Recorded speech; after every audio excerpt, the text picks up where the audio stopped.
is it everything that I imagine it might be to be an actor in New York?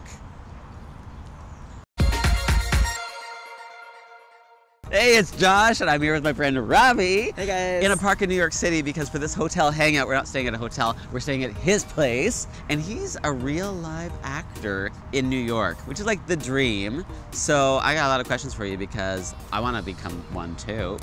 Yeah. So, first of all, is it everything that I imagine it might be to be an actor in New York? Well, it depends what you imagined.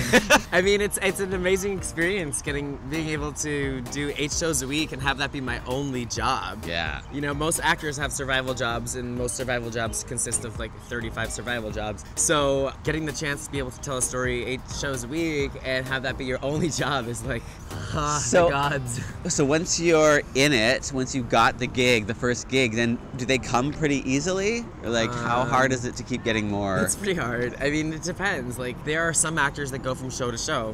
That's the rarity. Sometimes there's months break. I've gone years without working between shows. You just never know. So that's why you gotta really appreciate the work when you get it. I mean, when you get a show that's an open-ended run, that's amazing because you're in it unless, like, you leave. Right.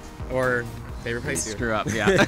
And A Letter to Harvey Milk it started off as a 2-month run that got extended, and hopefully it gets extended again. Yeah. And then otherwise you just keep auditioning and hoping to get something else and seeing how long that takes. There's like constantly having job interviews when you're an actor, right? Oh my God, yeah. But here with like super qualified people, like tons of competitors for the same jobs. Right, and it's not always like, oh, hi, Ravi, how are you? Great to see you today. Have a seat. It's like, okay, next. And then you do your thing, and they're like, thank you.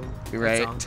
But then sometimes they're really warm, and like I love it when an audition room is super warm, and the casting director is like treating you like a human. But then it's also your job as a performer to make it as comfortable, because my full-time job is auditioning. Yeah. Until I'm in a show. Right, which doesn't pay very well.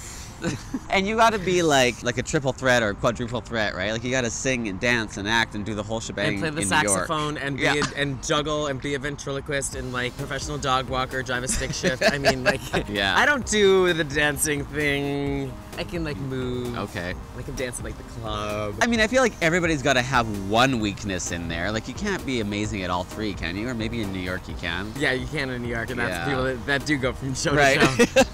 You know, I focus on my strengths, and that's the acting and the singing, and then even within that, there's like all different types of, there's contemporary, there's legit, there's classical, there's pop, there's rock, there's 70s, 80s, 60s, 50s, 20s. I mean, there's the whole genre just within the singing world and the acting world. It's like, so, you know, you gotta know what you're good at. With other actors in the city, are you, like, is there camaraderie? Are you all in the same struggle together, or is it just, like, competitive? Because you're like, okay, if you get the job, I don't.